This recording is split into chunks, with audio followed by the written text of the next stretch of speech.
Helen followed 4 Denver high school seniors over the next 5 years of their lives, and 2 of them have documented status in this country, and 2 of them do not.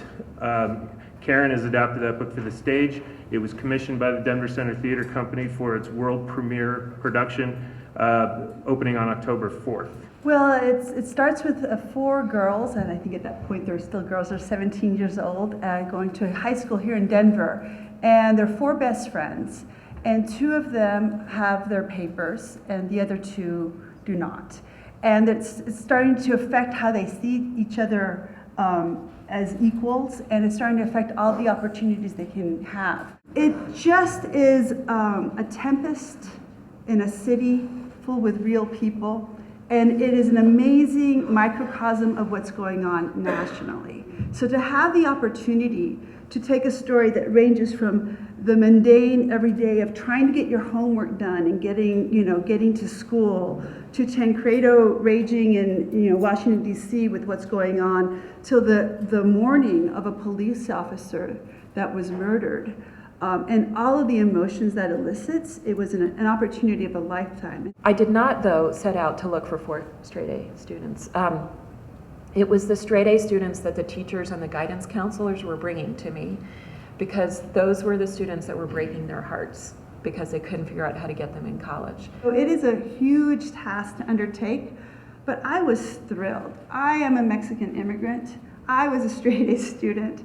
I understood these girls on a visceral level, and I'm going to choke up a little bit. And so I thought I had never, in all my years of being a playwright, seen the story of the good girls on stage, And I was like, wow. And there are so many good girls and boys, but we don't make the news. I specifically did not want to change people's political opinions. And I really didn't want to write an argument.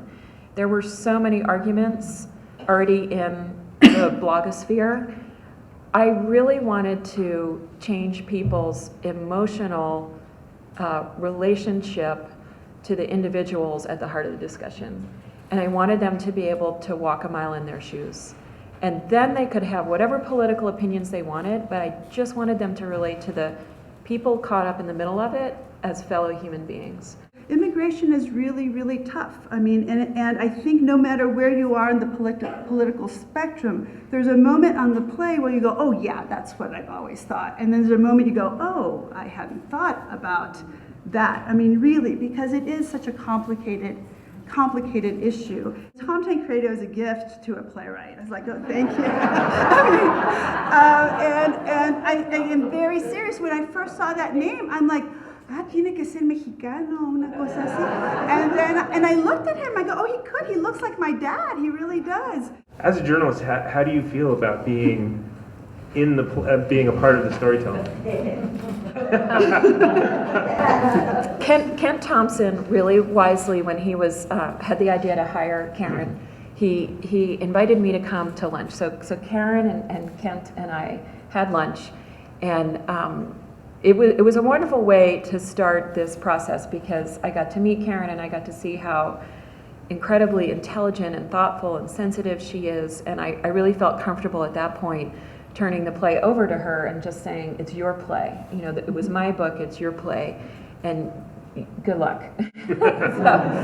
But she asked me, she said, I think there has to be a Helen Thorpe character on stage. How do you feel about that? Are you comfortable with that? And I said, no, I'm not comfortable, but I'm sure it's the right choice for you to make, so you should do it. The thing I run into all the time is people think, I thought they could change their status. I thought they could go get an attorney or fill out a form. There's really not a popular understanding of our current law that people are blocked from changing their legal status while they're on U.S. soil. That they would have to give up their livelihoods, give up their jobs, return to their country of origin in order to change their legal status. So I think the fact that the book is getting that across to so many people is huge. The young woman who sort of steals the show in the book, Maricela, she's had quite an odyssey since the closing of the book. The hardback brings you up to them graduating from college, and the first year after, the paperback has an addendum where she gets married. And she goes to an attorney and says, now can I change my legal status? And the answer is still no. Given the way your parents brought you into the country, no, on U.S. soil, you may not. She's married to a U.S. citizen. Yeah. Yes. So at that point, she spends another year or two in the U.S., but she's being recruited for various jobs, and it's very frustrating to her that she can't ultimately legally be hired. And she's so fed up that she finally decides, armed with marriage to a U.S. citizen, she decides to return to Mexico, where, because of her marriage, she qualifies for the possibility of a waiver. It's not an automatic waiver. It's a subjective decision by the U.S. consulate in Mexico whether to give her the waiver or not. So she goes back to Mexico, applies for U.S. citizenship from there, asks for a waiver, and she winds up stuck there for a year. She's assaulted during that year, a lot of difficulty, and then one day her husband got a letter in the mail saying, your wife has qualified for this waiver and she can come home. Taking this play on at this time is quite a dicey thing. Did you see any trepidation on the part of Ken Thompson and the DCPA, or did they embrace? No, on the contraire. Yeah. They took it full force, and they were like, they want. If there's demonstrations outside, Kent's like, so be it. If there, he's excited to have this conversation in many ways. Thank you all so much for joining this important